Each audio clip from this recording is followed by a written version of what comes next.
And welcome back to another edition of the John Wayne Surge Protector podcast, a 60/40 production. I'm Eric Halsey. I am Alex Midway, and let's jump on in, man. No time to waste. Tesla on Tuesday was 343, down to 341. This might be because the Chinese manufacturer BYD Build Your Dreams, which I personally think is a pretty cool name. Goes right to it. Has just now sold more EVs than Tesla in Europe. So they've been slowly moving in there, and they're heavily state sponsored. But on the same end, our president was hawking Teslas on the White House lawn. So I guess we're also state sponsoring our Teslas. Yeah, well, I mean, and kudos to Tesla for losing ground to China, even with the sponsorship of the most important person in world politics, screaming Sunday, Sunday, Sunday, like it was one of those terrible used car lots. Except the used car lot is the White House lawn. Because nobody uses these cyber trucks anymore. There hasn't been a fire this big since the British burned this place down. Burr, burr, burr, burr. We have hundreds of these things a year old because we can't get rid of them, and technically now they're used until they change that tax code. Give them to your children. They can reassemble them when things fly off. Get them ready for the factory work. Oh, no, you got to think all those people that clean the side of the highways, how many of them have found chunks of Tesla that have just been the greatest engineering mind of all time, and he's using glue instead of screws.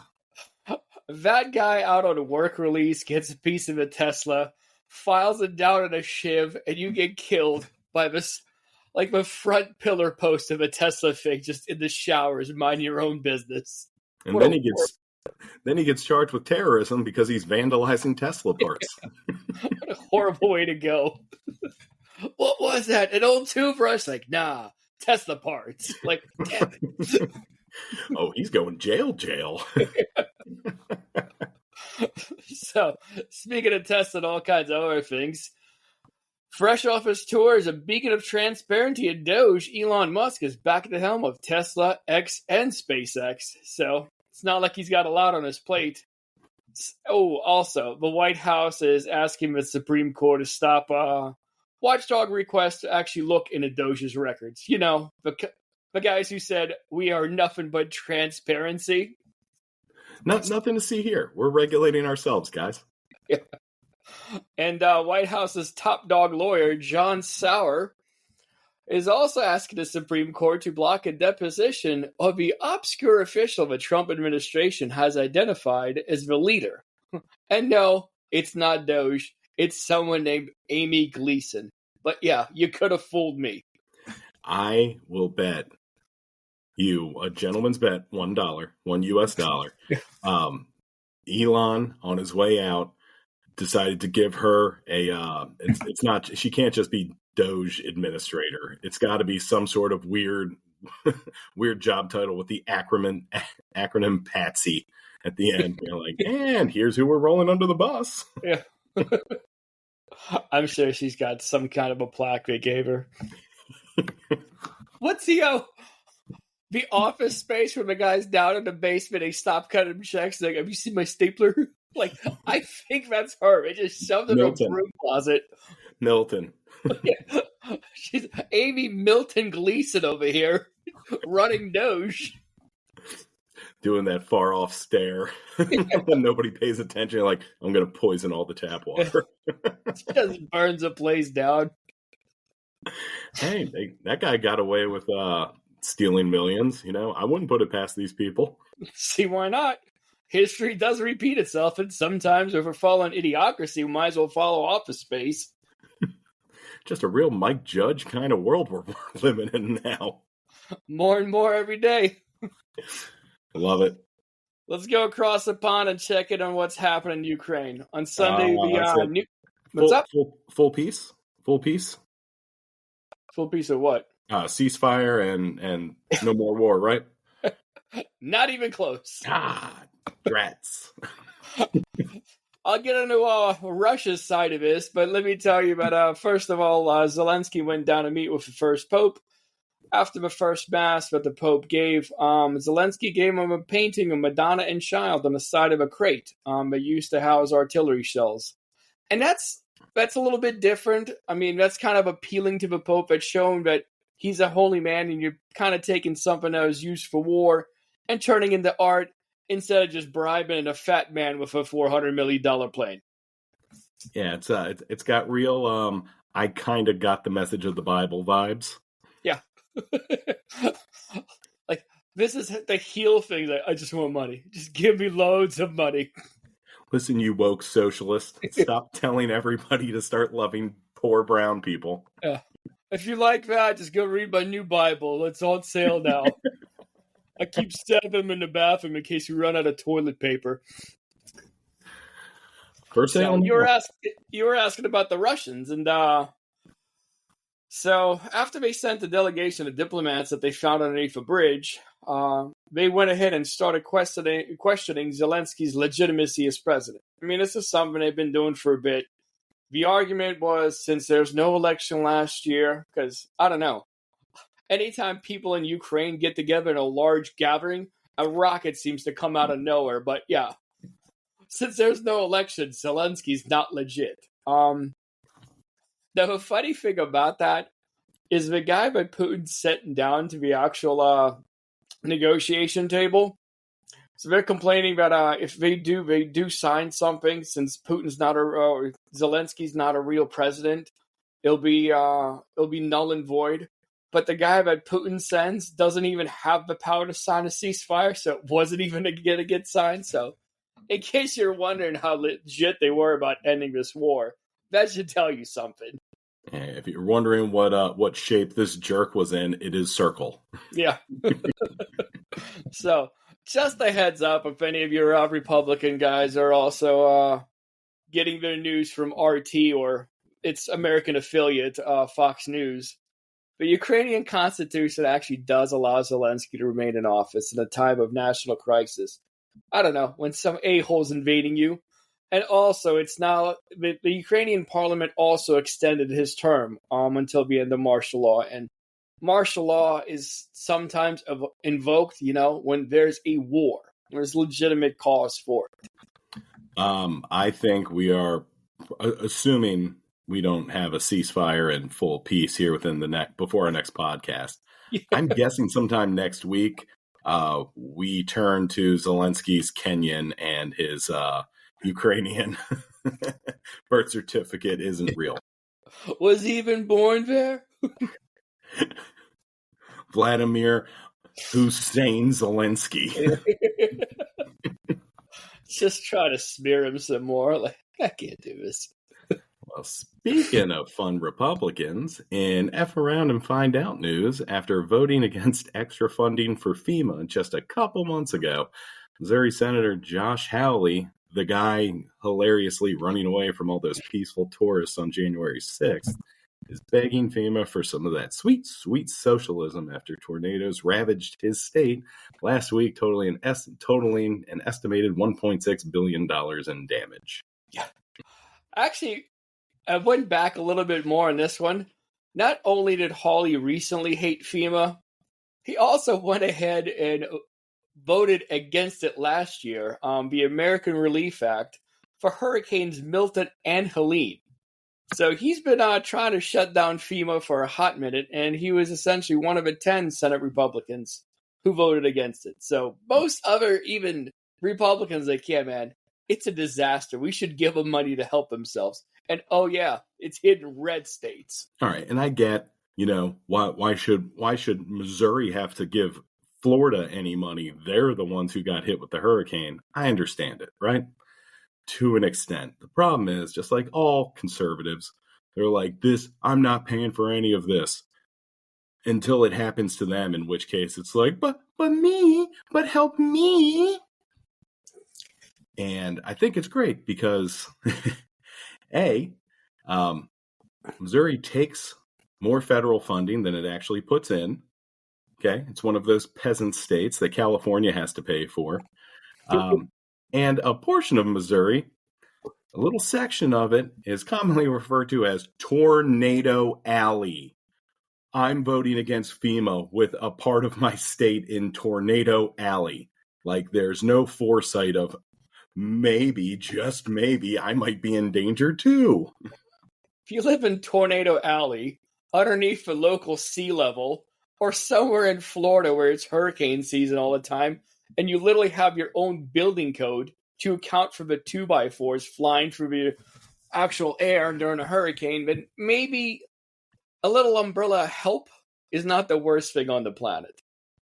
Yeah, I mean, if you're a welfare state, which they are, and you're voting against welfare, either Howley's got a plan to pull himself up by his bootstraps, and it just came. This tornado came too early. This completely unavoidable tornado nobody saw coming in Tornado Alley came out of left field. Honestly, they should just make their coffee at home and stop eating avocado toast and pay for this all themselves. It's like when you're buying a home in a flood area, you're forced to buy flood insurance. If you are a senator in a place called Tornado Alley, you should be forced to vote to keep FEMA. It seems kind of legitimate. Yeah, I don't know. It seems dumb to me, but he's wearing a tie, so I guess he's right. I will give Hawley credit. I will do it when credit is due. I mean, he did do the whole January 6th, and him running away was hilarious after he threw his fist up in the air like a big bad boy. But he did change his stance on Medicaid, and he's kind of talking about, like, no, man, we can't cut it because a lot of the people are going to get kicked off are, again, in these welfare states. And it's not the evil blacks and Mexicans who are about to get kicked off of it. It's your little trailer park trash friends. Hold on, these cuts affect white people too? Whoa. I thought this was just for the Browns. Why didn't Fox warn me? He's literally doing all the things he said he would. You just didn't think it applied to you because you're white. Yeah, that's pretty much the message here for this podcast. You ain't got enough commas in your bank account for to be the important kind of white. Yeah, no kidding. And with that, we're going to talk about that type of group and the people voting in Walmart. So, last month when we were still having a red light, green light with tariffs, it's like one day it's 145%, the other day it's like, I don't know, 30%, and 80%. Do you want me to build an effing factory here or not? So, the Walmart CEO is having an actual panel discussion, and he's like, oh yeah, man, everything's golden. So he pointed out other challenging times that the company had weathered, like the aftermath of 9/11. Hold on. We're comparing tariffs with the aftermath of 9/11 now? That's how good this Trump economy is. So, after he pointed out rosy picture, the CEO of International Business, Catherine McClay, she's the CEO of International Business for Walmart, and then you're the head of International Business, and you don't bring up trade. What does that tell you? Nothing to see here. Just move along. You do international business, you're clearly, trade's the number one thing to do. No, man, we're not talking about trade in this one. Just gloss over that part. And I think that's all I have on my call sheet. Yeah. If anybody... It's looking good. Got a new set of rollbacks coming, and charcoal's now 78 cents off per bag. So, yeah, back to you. But as, the biggest store in the world, next question. So, let's fast forward to last Friday when old Dougie Bear is talking with investors on the call and mentions that the tariffs are actually going to lead to higher prices. So, the CFO, John David Rainey, is also doing a little bit of lip service to the king. And when he came out and he said, we're pleased with the progress that's been made by the Trump administration on tariffs from the levels that were announced in early April, but they're still too high. Yeah, 145 is kind of high. Yeah, that's like getting diagnosed from stage 4 cancer to 3, and you're like, no, but I mean it's progress. Like, no, buddy, you're still probably screwed here. Like, it's gonna take longer for you to go bankrupt, but you're still gonna go bankrupt, little homie. Yeah. So they found out real quick that what happens when you criticize the administration, even if you make it a what's it called, an S sandwich, where you do compliment S and then compliment, which they try to do, but Trump wasn't having any of it. So he goes on Truth Social and he starts screaming that Walmart needs to eat the tariffs. Now, as someone who came from a communist country and have a little bit of experience of price control by the state, and telling a company to have prices locked in at certain levels, it seems a little bit off from the free market economy. But hey, I've been wrong before. You remember when Sleepy Joe forced insulin to cap at $35 a month, and then everybody jumped up and down and screamed how it's the most un-American thing you could ever do? Because all these great manufacturers of drugs will now go out of business. Like, bro, that's one drug in your little Rolodex of things you're feeding everyone. That also, we helped fund all the research in order for these companies to make that money. But isn't this the same thing of like, no, retailers need to eat it and make less money because that's capitalism, ? Yeah. But across the board on all your products, from a self-inflicted wound, not for a life-saving medicine. And that's assuming they're already going to take giant hits, since all these kids don't need 30 dolls, they only need 2. Hold on, I've got Cutter on the phone who wants to give me a $400 million plane. I'll get back to you guys. Let me know if you have a plane for me too. A bar's been set. Buddy, there's corruption, and there's just, I don't even know, that there needs to be a new word we need to make for it. Trumpism? No, they use that when you don't forcefully rape someone, but you pressure that porn star into sleeping with you anyways on the set of The Apprentice. She got paid $200,000. It's fine. He's got jet money. Took her a while, and if there's one thing Trump's great at, it's not actually paying the money or listening to the courts in general. It's the one time he lasts a long time. Yeah, it's a giant IOU is what she's got.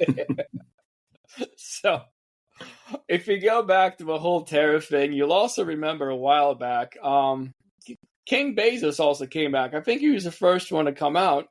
And he's like, hey, man, these tariffs are going to jack some things up. And I'm going to start noting it on my Amazon invoices. So when you order your $6 pair of socks and it comes out to $28, even with Prime shipped in 2 days, like, you're going to know why. And Orange Daddy told him to sit down and shut up. And boy, oh boy, didn't he do that quick.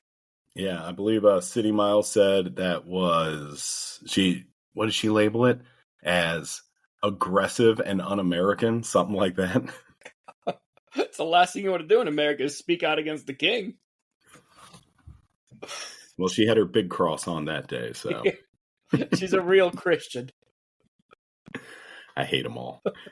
So, other people who also came out about the price hikes were Subaru and Microsoft, and they both came out, but someone read the whole screenplay, and CFO Richard McPhail of Home Depot just skipped the foreplay, went straight to, generally, you maintain our current pricing levels across our portfolio. Like, no, we're good.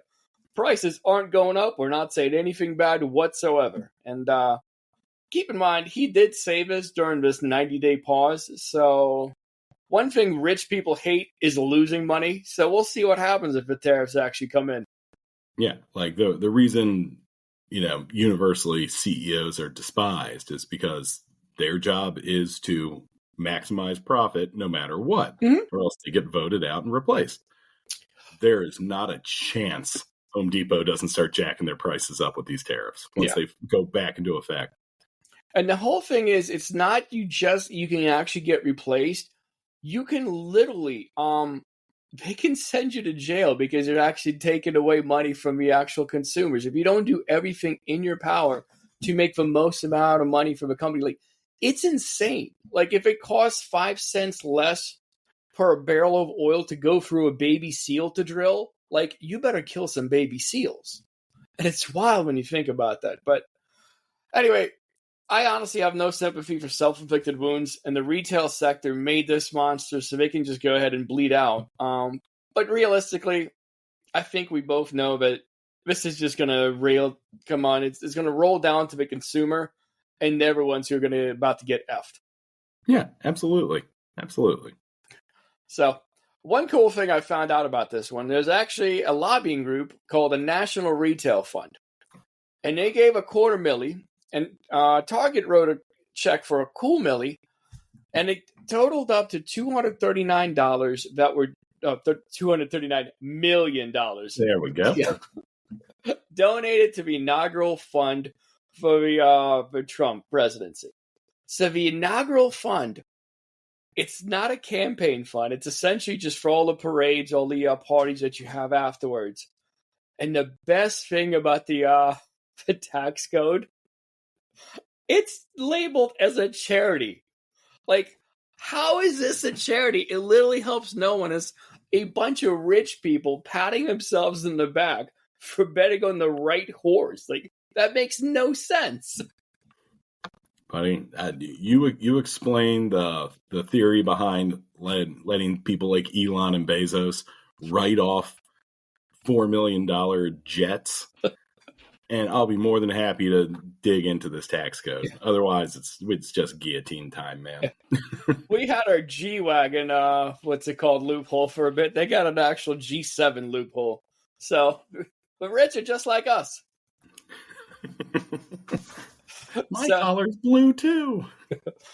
There's also no limit to the amount of donations you can make to this fund, which is, again, it's just wild. So when a new president comes in, and with this one, when you have to swear fealty to him and show him that you'll bend the knee, like, there is no limit to how much money you can give. You don't even have to do it for back channels or anything else.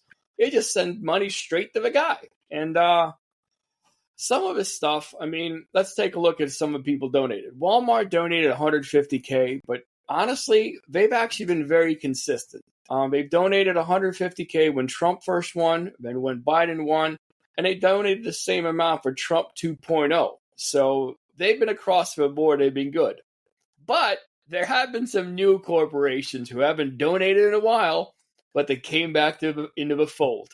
You'll never guess who they are, and the first is Target. Now, why would Target be so happy that Trump's in office again?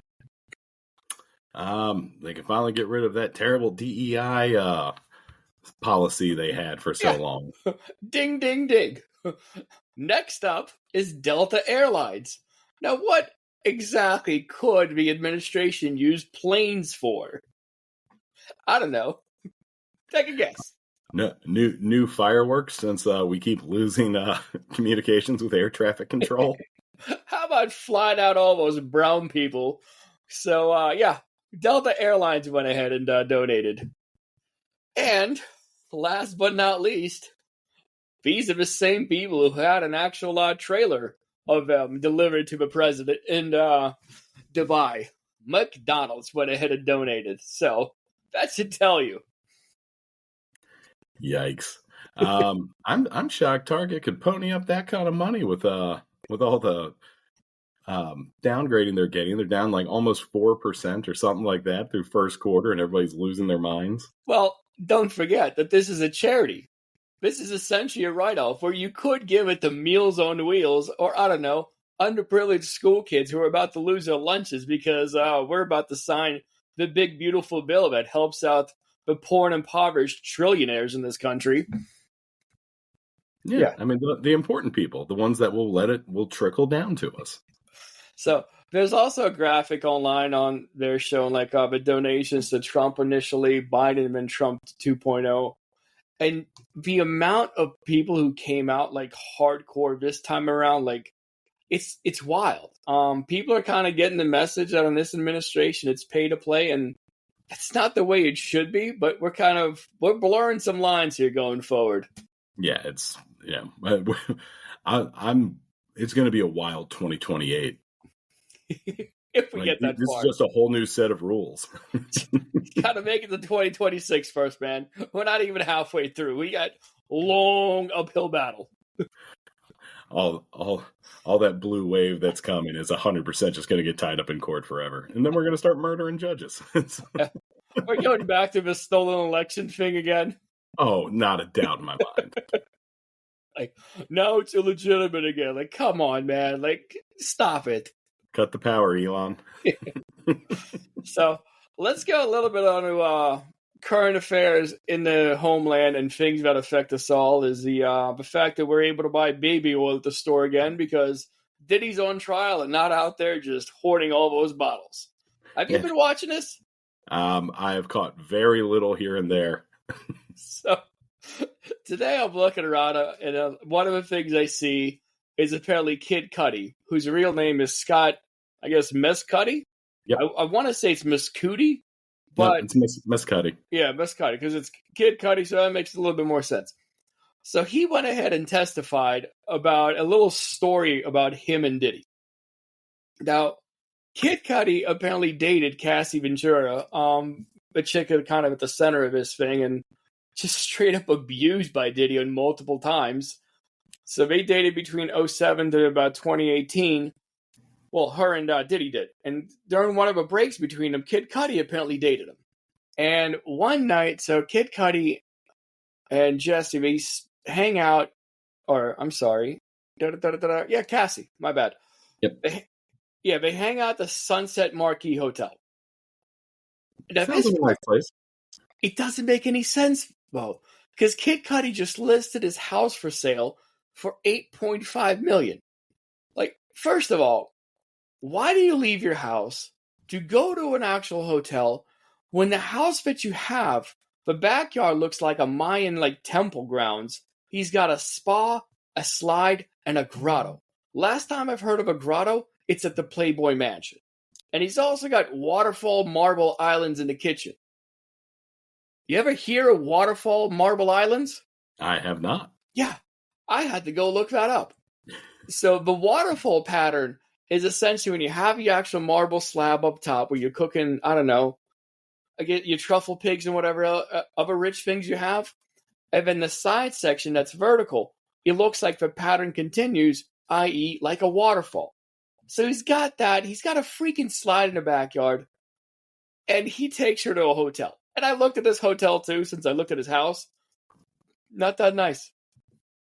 Well, and it could be a location thing, trying to find a middle point between the two of you. It could be, I just don't want you in my home.